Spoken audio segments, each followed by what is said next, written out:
Hello dear friends, YouTube channel Ratan Tanwar पर आपका हार्दिक स्वागत है।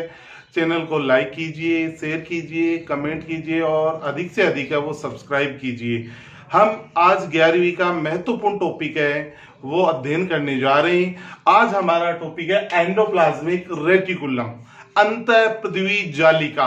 अंतःपृथ्वी जालिका है वो 11वीं क्लास के लिए भी और कंपटीशन के लिए भी एक महत्वपूर्ण टॉपिक है। एंडोप्लाज्मिक रेटिकुलम की खोज किसने की? एंडोप्लाज्मिक रेटिकुलम क्या होता है, ये कितने प्रकार की होती है, कार्य क्या होता है, इसके बारे में आज हम विस्तार पूर्वक है वो चर्चा करेंगे। सबसे पहले मैं बात करता हूं एंडोप्लाज्मिक रेटिकुलम कहां पाई जाती है, क्या होती है। कोशिका झिल्ली और केंद्रक के मध्य, कोशिका झिल्ली और केंद्रक के मध्य एक पतली जालिका अनियमित कलायुक्त नलिकाओं के जाल के रूप में फैली संरचना होती है जिसे हम कहते हैं एंडोप्लाज्मिक रेटिकुलम या अंतःपृथ्वी जालिका कहते हैं। यानी कोशिका झिल्ली और केंद्रक के बीच में ये संरचना है वो उपस्थित होती है। दूसरा है, इसकी खोज किट पोर्टर ने की थी 1945 में, और अंतःपृथ्वी जालिका एंडोप्लाज्मिक रेटिकुलम नाम भी किट पोर्टर ने 1953 ईस्वी में है वो दिया था। यानी खोज भी किट पोर्टर ने की थी और नाम भी किसने दिया था? किट पोर्टर ने नाम है वो दिया था। एंडोप्लाज्मिक जो रेटिकुलम है वो दो प्रकार की होती है, आरईआर रफ एंडोप्लाज्मिक रेटिकुलम और एसईआर स्मूथ एंडोप्लाज्मिक रेटिकुलम। दो प्रकार की रेटिकुलम है वो पाई जाती है। तो सबसे पहले मैं बात करता हूं RER. RER rough endoplasmic reticulum खुरदरी अंतःपृथ्वी जालिका। खुरदरी अंतःपृथ्वी जालिका का जो डायग्राम है वो हमें यहाँ दिखाई दे रहा है। देखो, ये जो संरचना अंतःपृथ्वी जालिका की संरचना है और इसकी संरचना की बाहरी सतह के ऊपर राइबोसोम पाए जाते हैं। क्या पाए जाते हैं? राइबोसोम है वो पाए जाते हैं। कहने का मतलब है कि अंतःपृथ्वी जो जालिका है वो सक्रिय श्रावण का कार्य करती है। किसका? सक्रिय श्रावण का कार्य करती है। ठीक है। अंतःपृथ्वी जालिका की सतह पर राइबोसोम पाए जाते हैं, इसके कारण इन्हें कहा जाता है खुरदरी अंतःपृथ्वी जालिका। क्या है? खुरदरी अंतःपृथ्वी जालिका। जो कोशिकाएं लिपिड संश्लेषण का कार्य करती हैं, यानी आरईआर है वो लिपिड यानी वसा संश्लेषण का क्या करती हैं? कार्य करती हैं। और दूसरी अंतःपृथ्वी जालिका के ऊपर राइबोसोम नहीं है, एसईआर पर। एसईआर स्मूथ एंडोप्लाज्मिक रेटिकुलम पर क्या नहीं है? राइबोसोम नहीं है। क्या नहीं है? राइबोसोम नहीं है, जिससे ये चिकनी अंतःपृथ्वी जालिका है वो कहलाती है। क्या कहलाती है? चिकनी अंतःपृथ्वी जालिका है वो कहलाती है। यानी जो एंडोप्लाज्मिक रेटिकुलम है उसकी परिभाषा, नाम किसने दिया, खोज किसने की, प्रकार आरईआर और एसईआर दो प्रकार की है। आरईआर रफ एंडोप्लाज्मिक रेटिकुलम किसका कार्य करती है? लिपिड संश्लेषण। एसईआर स्मूथ एंडोप्लाज्मिक पर राइबोसोम नहीं पाए जाते हैं। क्या नहीं पाए जाते? इसलिए इसको बोलते हैं चिकनी अंतःपृथ्वी जालिका कहते हैं। उसके बाद में हम आगे आते हैं। वो आगे का जो पॉइंट है, अंतःपृथ्वी जालिका का निर्माण तीन संरचनाओं द्वारा होता है। तीन संरचनाएं। पहली संरचना है सिस्टर्नी, दूसरी संरचना है पुट्टिकाएं और तीसरी संरचना आती है वेसिकल्स। ये तीन संरचनाएं मिलकर क्या बनाती हैं? अंतःपृथ्वी जालिका का निर्माण है वो करती हैं। सबसे पहले आपको बोर्ड पर जो संरचना दिखाई दे रही है वो संरचना है सिस्टर्नी। सिस्टर्नी जो संरचना होती है वो क्या होती है? देखो, लंबी पतली शाखाहीन नलिकाएं सिस्टर्नी कहलाती हैं। शाखाहीन है, शाखा नहीं पाई जाती, लंबी है। कैसी है? लंबी है। इन संरचनाओं का नाम होता है सिस्टर्नी। दूसरी संरचना है पुट्टिकाएं, गोल अंडाकार। गोल अंडाकार थैले के समान जो संरचनाएं हैं उन्हें हम क्या कहते हैं? पुट्टिकाएं कहते हैं। क्या कहते हैं? पुट्टिकाएं।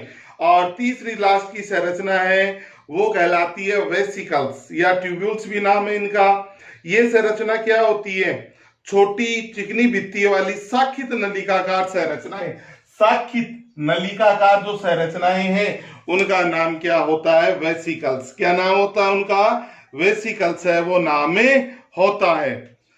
अब बात ये करते हैं कि जो अंतःपृथ्वी जालिका है वो इकहरी झिल्ली युक्त संरचना होती है, एकल झिल्ली युक्त संरचना है वो पाई जाती है। हमने दो जो कोशिकांग पढ़े थे, माइटोकॉन्ड्रिया और हरित लावक, वो दोहरी झिल्ली युक्त कोशिकांग है। एंडोप्लाज्मिक रेटिकुलम है, इकहरी झिल्ली युक्त क्या होता है, कोशिकांग है वो होता है, इकहरी झिल्ली युक्त कोशिकांग है वो पाया जाता है।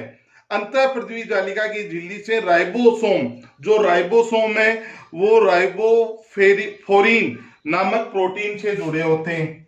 राइबोफोरिन नामक प्रोटीन से जुड़े होते हैं। क्या नाम है प्रोटीन का, राइबोफोरिन प्रोटीन से जुड़े होते हैं ये, ठीक है।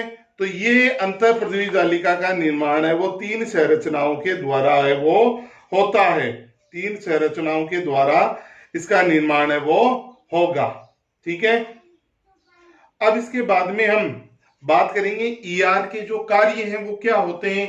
उससे पहले आप एंडोप्लाज्मिक रेटिकुलम है, इसका स्क्रीनशॉट है वो ले लीजिए, जिससे नोट्स बनाने में आपको क्या रहेगी, आसानी रहेगी। तो फटाफट इसका स्क्रीनशॉट है वो आप ले लो बोर्ड से।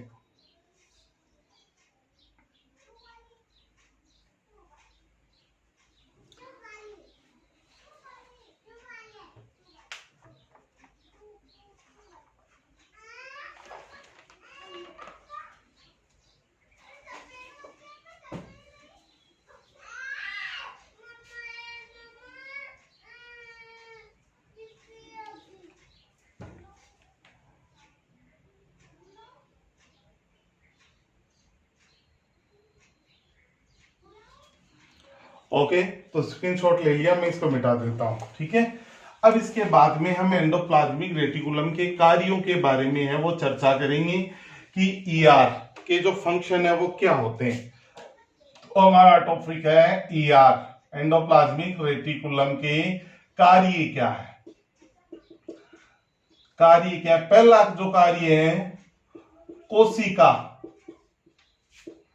कोशिका का कंकाल, कोशिका का कंकाल बनाकर कोशिका को निश्चित आकृति, कोशिका को निश्चित आकृति प्रदान करना, निश्चित आकृति प्रदान करना, ये कार्य किसका होता है, किसका होता है, ईआर का कार्य होता है, पहला महत्वपूर्ण कार्य। दूसरा है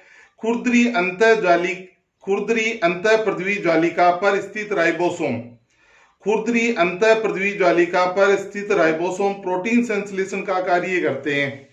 यानी ईआर आरईआर पर जो राइबोसोम है, राइबोसोम उनका जो फंक्शन होता है वो होता है प्रोटीन संश्लेषण का। क्या कार्य होता है, प्रोटीन संश्लेषण का कार्य होता है। तीसरा है चिकनी अंतःपृथ्वी जालिका वसा, ग्लाइकोजन एवं स्टीरॉयड के संश्लेषण के लिए स्थान प्रदान करती है, ठीक है। चौथा कार्य केंद्र के कोशिका झिल्ली के बीच पदार्थों के आवागमन हेतु मार्ग प्रदान करती है। पांचवा है कोशिका को अन्य जैविक क्रियाओं के लिए स्थान प्रदान करती है। यह कोशिका का विषैले पदार्थों के वैश्विक प्रभाव से बचाती है। सातवां आता है कोशिका भित्तियां प्लाज्मोडेस्माटा के निर्माण में ये क्या करती है, सहायता करती है। यानी कहने का मतलब है कोशिका को जो विषैले पदार्थ हैं उनके प्रभाव से बचाने का जो मुख्य कार्य है वो किसका होता है, एंडोप्लाज्मिक रेटिकुलम या अंतःपृथ्वी जालिका का ही ये कार्य होता है। अंतःपृथ्वी जालिका ये महत्वपूर्ण है वो कार्य वो संपादित करती है, जिसके बारे में अभी हमने चर्चा की है।